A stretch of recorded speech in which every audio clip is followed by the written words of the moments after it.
कुरुक्षेत्र की भूमि उस दिन केवल युद्ध का मैदान नहीं थी, वो पूरे मानव इतिहास की चेतना बन चुकी थी। ये वही भूमि थी जहां वर्षों से संचित कर्म, वंशों की स्मृतियां, धर्म और अधर्म की सीमाएं एक दूसरे के सामने खड़ी थीं। धृतराष्ट्र, जो जन्म से नेत्रहीन था, उस दिन केवल आंखों से ही नहीं बल्कि विवेक से भी अंधा होकर संजय से पूछता है कि उस धर्म भूमि पर उसके पुत्रों और पांडु के पुत्रों ने क्या किया। ये प्रश्न किसी राजा का नहीं था, ये एक ऐसे पिता का प्रश्न था जो भीतर ही भीतर जानता था कि उसके पुत्र अधर्म के मार्ग पर हैं, फिर भी आशा लगाए बैठा था। यही मनुष्य की सबसे बड़ी विडंबना है कि जब सत्य सामने खड़ा होता है तब भी मन उसे स्वीकार करने से डरता है। संजय युद्ध भूमि का दृश्य सुनाने लगता है। वो बताता है कि दुर्योधन अपने गुरु द्रोणाचार्य के पास जाकर सेना की व्यवस्था और शक्ति का वर्णन करता है। उसके शब्दों में आत्मविश्वास का अभिनय है, पर भीतर भय छिपा है। अधर्म के साथ खड़ा मन कभी शांत नहीं होता। उसे बार बार स्वयं को और दूसरों को ये विश्वास दिलाना पड़ता है कि वो सही है। उधर पांडवों की ओर एक अजीब सी शांति है, जैसे वे जानते हों कि अब जो होना है वो केवल युद्ध नहीं बल्कि धर्म का निर्णय है। भीष्म पितामह शंखनाद करते हैं। वो शंख केवल युद्ध का संकेत नहीं है, वो ये घोषणा है कि समय अब आगे बढ़ेगा, चाहे कोई तैयार हो या नहीं। इसके बाद कृष्ण शंख बजाते हैं। उनका शंखनाद केवल ध्वनि नहीं है, वो चेतना की लहर है। ऐसा लगता है जैसे स्वयं धर्म ने आकाश में अपनी उपस्थिति दर्ज करा दी हो। पांडवों के शंख गूंजते हैं और पूरा वातावरण कंपन से भर जाता है। इसी बीच अर्जुन कृष्ण से कहता है कि हे अच्युत, मेरा रथ दोनों सेनाओं के बीच ले चलिए। ये वाक्य सुनने में साधारण लगता है, लेकिन इसके भीतर एक गहरी मानसिक यात्रा छिपी है। अर्जुन युद्ध शुरू करने से पहले सत्य को देख लेना चाहता है, जैसे आज का मनुष्य किसी बड़े निर्णय से पहले अपने पूरे जीवन को एक बार आंखों के सामने रख देता है। कृष्ण रथ को आगे बढ़ाते हैं और अर्जुन की दृष्टि दोनों ओर फैल जाती है। अर्जुन देखता है कि सामने वही लोग खड़े हैं जिनसे उसका जीवन जुड़ा रहा। भीष्म, जिनकी छाया में उसका बचपन बीता।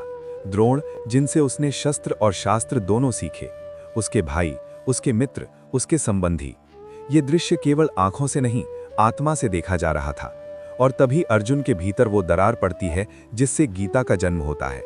दृष्ट्वेमं स्वजनम कृष्ण युयुत्सुम समुपस्थितम। अपने ही स्वजनों को युद्ध के लिए तत्पर देखकर अर्जुन का मन डगमगाने लगता है। ये डगमगाना कमजोरी नहीं है, ये संवेदना है।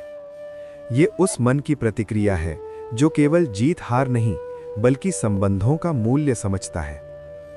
अर्जुन का शरीर इस मानसिक आघात को सह नहीं पाता। वो कहता है, सीदंती मम गात्राणि मुखम च परिशुष्यति। मेरे अंग शिथिल हो रहे हैं, मेरा मुंह सूख रहा है। उसका शरीर कांपने लगता है, त्वचा जलने लगती है, आंखों के सामने अंधकार छा जाता है। वे पथुश्च शरीरे में रोम हर्षश्च जायते। ये वही अवस्था है जिसे आज हम मानसिक टूटन कहते हैं, जब मन का भार शरीर पर उतर आता है। अर्जुन का धनुष हाथ से गिरने लगता है। गांडीवम स्रंसते हस्तात। ये केवल हथियार का गिरना नहीं है, ये उस पहचान का गिरना है जिस पर अर्जुन ने अपना पूरा जीवन खड़ा किया था। ये उस अहंकार का टूटना है जो अब तक उसे अजेय समझता था। अर्जुन का योद्धा रूप दरक रहा है और मनुष्य रूप सामने आ रहा है। अर्जुन आगे कहता है कि हे केशव, मैं इस युद्ध में कोई कल्याण नहीं देखता। न कांक्षे विजयम कृष्ण न च राज्यम सुखानि च। मुझे न विजय चाहिए, न राज्य, न सुख, क्योंकि जिनके लिए हम ये सब चाहते हैं वही आज हमारे सामने खड़े हैं। ये प्रश्न केवल अर्जुन का नहीं है, ये हर उस व्यक्ति का प्रश्न है जो जीवन में किसी नैतिक संघर्ष से गुजरता है। क्या सफलता की कीमत इतनी बड़ी होनी चाहिए कि आत्मा ही बोझिल उम जाए? क्या वो जीत वास्तव में जीत कहलाएगी जिसमें अपने ही लोग हार जाएं? अर्जुन कहता है कि गुरु, पितामह, पुत्र, मामा, मित्र, इन सब को मारकर कौन सा सुख मिलेगा? निहत्य धार्त राष्ट्रान्नः का प्रीति ही स्यात् जनार्दन। इनको मारकर हमें कैसी प्रसन्नता मिलेगी? ये करुणा से भरा वाक्य है, लेकिन इसके भीतर मोह भी छिपा है। यही गीता की गहराई है। वो दिखाती है कि हर करुणा धर्म नहीं होती, कभी कभी करुणा भी हमें कर्तव्य से दूर ले जाती है। अर्जुन यहाँ धर्म की बात करता है, पर वो अपने कर्तव्य को पूरी तरह देख नहीं पा रहा। वो आगे कहता है कि कुल के नाश से सनातन परंपराएं नष्ट हो जाती हैं। कुलक्षये प्रणश्यन्ति कुलधर्माः सनातनाः। और जब परंपराएं नष्ट होती हैं तब समाज अधर्म में डूब जाता है। स्त्रियां दूषित होती हैं, वर्ण संकर उत्पन्न होता है और आने वाली पीढ़ियां अंधकार में चली जाती हैं। ये दूरदर्शी चिंता है, लेकिन इसके पीछे उसका निजी मोह भी छिपा है। यही वो स्थान है जहां अधिकांश मनुष्य भ्रमित होते हैं। हम अपने डर को तर्क का आवरण पहना देते हैं। हम अपने पलायन को आदर्श का नाम दे देते हैं। अर्जुन भी वही कर रहा है। वो युद्ध से नहीं, अपने भीतर उठ रही पीड़ा से भागना चाहता है। अंततः अर्जुन कहता है कि भले ही ये लोग मुझे मार दें, मैं इनके विरुद्ध शस्त्र नहीं उठाऊंगा। ये वाक्य करुणा से अधिक थकान को दर्शाता है। ये वो क्षण है जब मनुष्य भीतर से हार मानने लगता है। यहीं अर्जुन का पहला पतन पूर्ण होता है। ये अभी पूर्ण शरणागति नहीं है, लेकिन ये उसके टूटने की शुरुआत है। योद्धा धीरे धीरे शिष्य बनने की ओर बढ़ रहा है। गीता का प्रकाश अभी प्रकट नहीं हुआ है, लेकिन अंधकार गहराने लगा है। और यही अंधकार ज्ञान के उदय की भूमिका बनता है। अर्जुन का मन अब केवल डगमगा नहीं रहा था, वो गहरे विषाद में डूब चुका था। ये कोई क्षणिक भावुकता नहीं थी, ये वर्षों से संचित मोह, कर्तव्य और भय का विस्फोट था।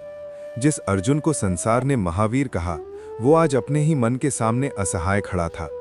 युद्ध भूमि में खड़े होकर भी वो युद्ध से दूर जा चुका था। उसकी आंखें अब बाहर नहीं देख रही थीं, वे भीतर की पीड़ा में उलझ चुकी थीं। उसके लिए ये युद्ध अब दो सेनाओं का संघर्ष नहीं था, ये आत्मा और करुणा के बीच फंसी हुई चेतना का संकट बन गया था। अर्जुन आगे बोलता है और उसके शब्दों में अब तर्क कम, पीड़ा अधिक है।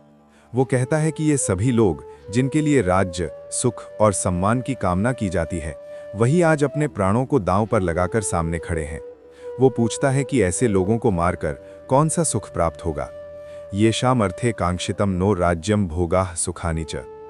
अर्जुन के लिए ये प्रश्न केवल युद्ध का नहीं रहा, ये जीवन की दिशा का प्रश्न बन चुका था। वो सोचता है कि अगर इन सब की मृत्यु हो गई तो राज्य किसके लिए रहेगा, सुख किसे मिलेगा और विजय किस अर्थ की होगी।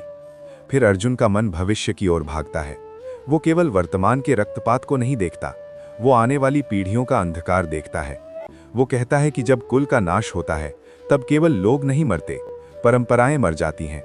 कुलक्षये प्रणश्यन्ति कुल धर्माः सनातनाः। सनातन परंपराएं जो पीढ़ियों से समाज को जोड़कर रखती हैं, वे टूट जाती हैं। और जब परंपराएं टूटती हैं तब समाज दिशाहीन हो जाता है। अर्जुन आगे कहता है कि परंपराओं के नष्ट होने से अधर्म बढ़ता है, स्त्रियों का सम्मान नष्ट होता है, परिवार की संरचना बिगड़ जाती है और वर्ण संकर उत्पन्न होता है। अधर्माभिभवात् कृष्ण प्रदुष्यन्ति कुलस्त्रियः। यहाँ अर्जुन की चिंता केवल सामाजिक नहीं है, ये अस्तित्वगत है। वो डर रहा है कि ये युद्ध केवल शरीरों की हत्या नहीं करेगा, ये सभ्यता की हत्या करेगा। ये वही डर है जो आज भी हर जिम्मेदार मनुष्य के भीतर उठता है। जब कोई कहता है कि अगर ये रास्ता अपनाया गया तो समाज टूट जाएगा, परिवार बिखर जाएंगे, आने वाली पीढ़ियां दिशाहीन हो जाएंगी। अर्जुन की पीड़ा इसलिए गहरी है क्योंकि वो केवल अपने लिए नहीं सोच रहा, वो पूरे समाज का भार अपने कंधों पर महसूस कर रहा है। लेकिन गीता की दृष्टि यहाँ बहुत सूक्ष्म है। अर्जुन जो कुछ कह रहा है उसमें बहुत कुछ सही है, लेकिन सब कुछ पूर्ण सत्य नहीं है, क्योंकि अर्जुन एक महत्वपूर्ण बात भूल रहा है। अधर्म पहले ही समाज में प्रवेश कर चुका है, अन्याय पहले ही हो चुका है, और जब अधर्म अपने शिखर पर पहुंच जाता है तब मौन रहना भी अधर्म बन जाता है।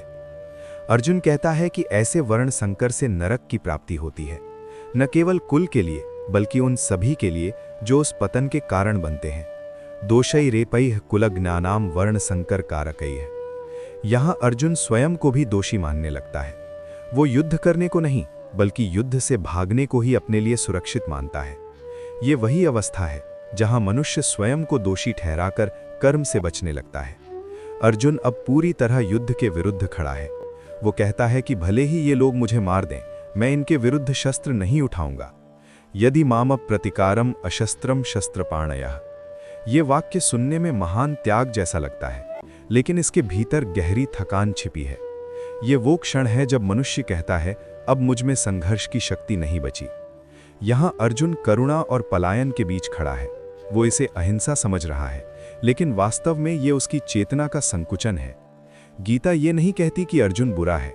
गीता ये दिखाती है कि अर्जुन मानव है, और मानव जब अत्यधिक भावनात्मक हो जाता है तब उसका विवेक धुंधला पड़ जाता है। धीरे धीरे अर्जुन के शब्द कमजोर पड़ने लगते हैं। वो अब तर्क नहीं कर रहा, वो केवल अपने भीतर की टूटन व्यक्त कर रहा है। उसका स्वर भारी हो जाता है, उसकी दृष्टि झुक जाती है, और अंततः वो वाक्य कह देता है जो पूरे अध्याय को समाप्त करता है, न योत्स्यै इति गोविंदम मुक्त्वा तूष्णीम बभूवः।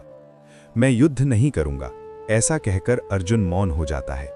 ये मौन बहुत महत्वपूर्ण है। ये केवल बोलना बंद करना नहीं है, ये उस अहंकार का अंत है जो अब तक उसे निर्णय लेने योग्य समझता था। अर्जुन धनुष नीचे रख देता है। संजय उवाच एवं मुक्त्वा ऋषिकेशम गुड़ाकेशः परंतपः। संजय कहता है कि ऐसा कहकर अर्जुन शोक से भरे मन के साथ रथ में बैठ गया। ये बैठना साधारण नहीं है, ये जीवन के सामने बैठ जाना है। ये स्वीकार करना है कि अब मैं स्वयं निर्णय नहीं कर सकता। यही वो क्षण है जहां अर्जुन योद्धा नहीं रहता, वो शिष्य बनने के द्वार पर खड़ा होता है। अध्याय 1 यहीं समाप्त होता है, लेकिन वास्तव में यहीं से गीता शुरू होती है, क्योंकि गीता का ज्ञान कभी उस मन में प्रवेश नहीं करता जो स्वयं को पूर्ण मानता हो। गीता वहां उतरती है जहां मनुष्य टूट जाता है, खाली हो जाता है और स्वीकार करता है कि उसे मार्गदर्शन की आवश्यकता है। अर्जुन का विषाद कोई कमजोरी नहीं है, ये उस भूमि का निर्माण है जहां ज्ञान का बीज डाला जाएगा। जैसे खेत को पहले जोता जाता है, वैसे ही अर्जुन का मन जोता गया है। पीड़ा ने उसे कोमल बना दिया है, अहंकार टूट चुका है, अब वो सुनने के योग्य है।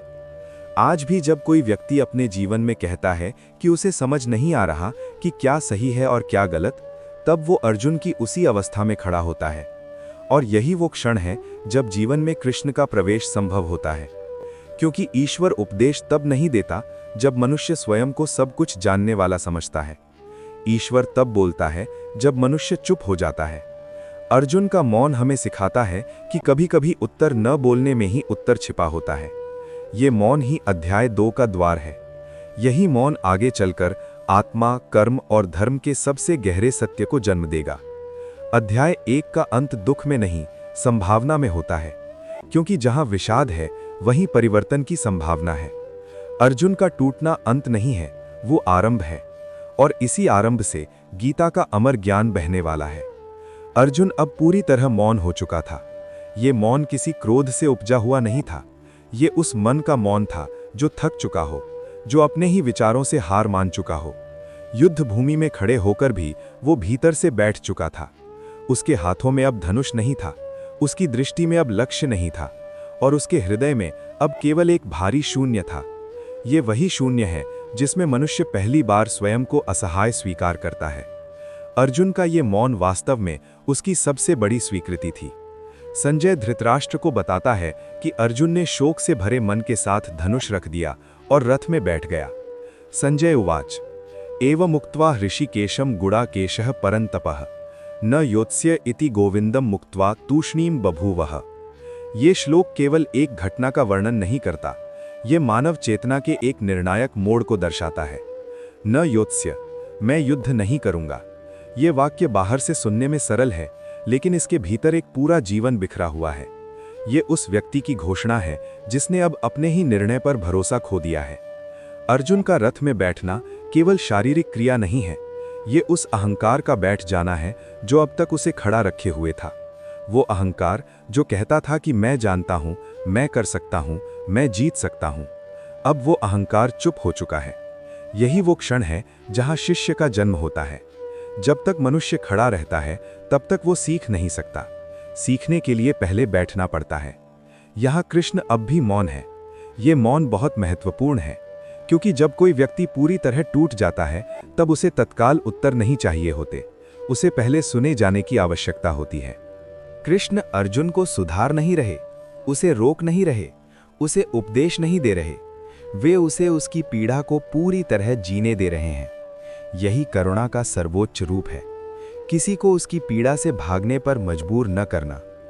अर्जुन के भीतर अब तर्क समाप्त हो चुके हैं। पहले वो समाज की बात कर रहा था, परंपरा की बात कर रहा था, पाप और पुण्य की बात कर रहा था। अब वो कुछ नहीं कह रहा। ये वही अवस्था है जहां शब्द भी बोझ बन जाते हैं। जब मनुष्य ये समझ जाता है कि उसके सारे तर्क भी उसे शांति नहीं दे पा रहे, तब वो पहली बार मौन को स्वीकार करता है।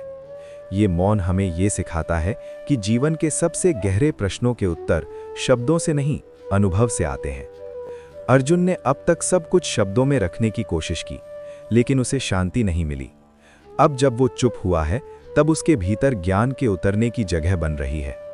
अध्याय 1 का सबसे बड़ा संदेश यही है कि ईश्वर का ज्ञान उस मन में प्रवेश नहीं करता जो स्वयं को सही मानता है। ईश्वर का ज्ञान उस मन में प्रवेश करता है जो ये स्वीकार करता है कि वो भ्रमित है। अर्जुन अब उस अवस्था में है जहां वो कह नहीं रहा, बल्कि सुनने के लिए तैयार हो रहा है। ये स्थिति आज के जीवन में भी बार बार आती है। जब कोई व्यक्ति अपने जीवन में सब कुछ आजमा चुका होता है, मेहनत, तर्क, योजना, संघर्ष, और फिर भी भीतर शांति नहीं मिलती, तब वो एक दिन चुप हो जाता है। वो कहता है कि अब मुझे नहीं पता कि क्या सही है। यही वो क्षण है जब जीवन स्वयं उत्तर देने लगता है। कुरुक्षेत्र का युद्ध अभी शुरू नहीं हुआ है, लेकिन अर्जुन के भीतर का युद्ध अपने चरम पर पहुंच चुका है। बाहर शंखनाद हो चुका है, लेकिन भीतर का शोर अब शांत हो गया है। यही वो मौन है जिसमें कृष्ण बोलने वाले हैं। और जब कृष्ण बोलते हैं, तब वो केवल अर्जुन से नहीं, पूरी मानवता से बोलते हैं। अध्याय 1 इसलिए इतना महत्वपूर्ण है क्योंकि ये हमें ये नहीं बताता कि क्या करना चाहिए, बल्कि ये दिखाता है कि हम कैसे टूटते हैं। ये अध्याय किसी समाधान से शुरू नहीं होता, ये एक समस्या से शुरू होता है। क्योंकि जब तक समस्या को पूरी ईमानदारी से स्वीकार न किया जाए, तब तक समाधान अर्थहीन रहता है। अर्जुन का विषाद हमें ये सिखाता है कि संवेदनशील होना कमजोरी नहीं है, प्रश्न करना अधर्म नहीं है, भ्रम में होना पाप नहीं है। पाप तब होता है जब हम अपने भ्रम को छिपाते हैं। अर्जुन ने अपने भ्रम को छिपाया नहीं, उसने उसे स्वीकार किया। यही स्वीकार उसे गीता के ज्ञान के योग्य बनाता है। ये भी समझना आवश्यक है कि अर्जुन का ये मौन कायरता नहीं है, ये पलायन नहीं है, ये एक संक्रमण है। जैसे रात और सुबह के बीच एक क्षण आता है जब अंधकार सबसे गहरा होता है, उसी क्षण सूर्योदय सबसे निकट होता है। अर्जुन का मौन वही गहरी रात है। अध्याय 1 का अंत निराशा में नहीं, संभावना में होता है। क्योंकि जहां मनुष्य कहता है मैं नहीं जानता, वहीं से ज्ञान का आरंभ होता है। अर्जुन का न योत्स्य वास्तव में अध्याय 2 के तत्व ज्ञान की भूमिका है। अब अर्जुन तैयार है ये पूछने के लिए कि धर्म क्या है, कर्म क्या है, आत्मा क्या है और जीवन का सही मार्ग कौन सा है। लेकिन वो पूछेगा नहीं, वो सुनेगा, और कृष्ण अब बोलने वाले हैं। यही अध्याय 1 समाप्त होता है। ये अंत नहीं है, ये तैयारी है, ये द्वार है।